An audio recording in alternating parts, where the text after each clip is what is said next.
My name is Natalie Blodgett. I'm from Idaho and I'm going to Boise State University. My major is graphic design and gaming, interactive media, and mobile technology. I'm Jamil Kelly. I am majoring in software engineering here at Iowa State, and I'm going to be a sophomore. I'm Masasha Schaefer. I go to Seattle University, and I'm a double major in computer science and electrical engineering with a specialization in computer engineering. So our project was to help create a better user interface, or what's called the SPAS tool, which is supplier product architecture and supply selection, which is basically an online educational platform for structural engineers and designing certain products and how to learn in a sustainable manner and selecting what is the most optimal and environmentally friendly producer for those.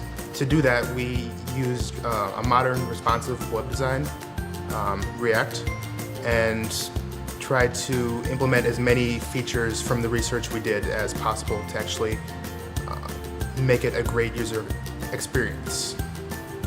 I was mainly the designer of the project, so actually designing the wireframes and creating the flowchart and then handing that off to my two developer teammates, and then also doing a lot of research and writing the paper and creating the poster.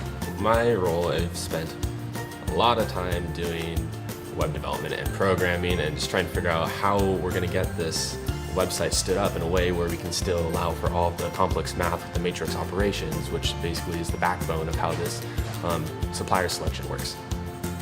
So we all had to wear a lot of hats because we're a three-person team. I worked on the website mostly, but specifically I worked on implementing the look and feel that our designer Natalie had created for us.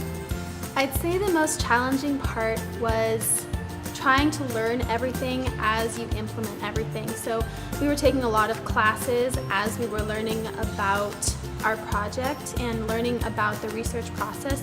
So just trying to do everything at the same time and do it perfectly the first time. Most challenging part, I'd have to say, was web development. No one in our group had basically any experience with web development, so it was kind of a sink or swim situation. We kind of got thrown into it. We just had to figure out what worked, what didn't work, and a lot of research going into, all right, well, how should we build this in a way where it's going to be long-lasting and friendly towards whoever's going to use it. So the project in itself was difficult because learning a new language is difficult and implementing it is even more difficult. However, I found it really satisfactory to actually learn and implement and do and create something that was not there before.